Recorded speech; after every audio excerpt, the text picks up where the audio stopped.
দরজার সামনের বৈঠকখানায় একটি বিস্ফোরণের ঘটনা ঘটেছে এবং সেখানে কিছু আলামত দেখতে পাই এবং যারা আহত আছে তাদের রক্তমাখা রক্ত আমরা পড়ে থাকতে দেখি। এরপর আমরা এখানকার যিনি মহিলা মাদ্রাসার যিনি পরিচালক তার সম্বন্ধে আমরা জানতে পারি। তার নাম হচ্ছে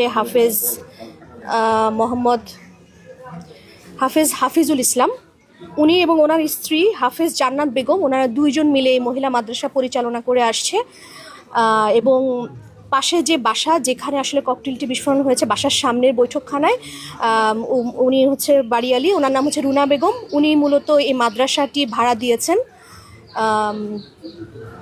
তারপরে আমরা ঘটনাস্থল পরিদর্শন করে পারিপার্শ্বিক অবস্থা বিবেচনা করে আমরা দেখি যে আসলে এখানে ককটেলের বিস্ফোরণ ঘটেছে, আলামতও পেয়েছি এবং চারজন মেয়ে শিশু যারা এই মাদ্রাসারই ছাত্রী তারা আহত হয়েছে। এর মধ্যে একজনের অবস্থা আশঙ্কাজনক, তাকে ঢাকায় হাসপাতালে রেফার করা হয়েছে এবং বাকি 3 জন কালকিনি স্বাস্থ্য কমপ্লেক্সে চিকিৎসাধীন অবস্থায় আছে।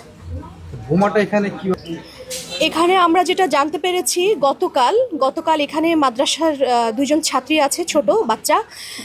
তারা হচ্ছে প্রথমে এই সিঁড়ির এখানে বৈঠকখানার এখানে তারা হচ্ছে একটি বল সদৃশ হলুদ স্কচটেপ প্যাঁচানো একটি বলের মতো দেখতে পায় এবং তারা সেটা হাতেও নেয়, এরপরে সেটা রেখে দেয়। এরপরে তারা এটা ধরেনি। পরের দিন আজকে সকালে এই 9:30 আনুমানিক 9:30 ঘটিকায় এই বিস্ফোরণের ঘটনাটি ঘটেছে। আমরা এখানে আমরা অনুসন্ধান করছি, আমরা ইনভেস্টিগেট করে এর পিছনে কারা আছে, এই বল সদৃশ বোমা কে রেখেছে এবং এই যে বাচ্চাদের ছোট শিশু বাচ্চাদের আহত হওয়ার পিছনে কারা মূল, তাদের আমরা খুঁজে বের করব।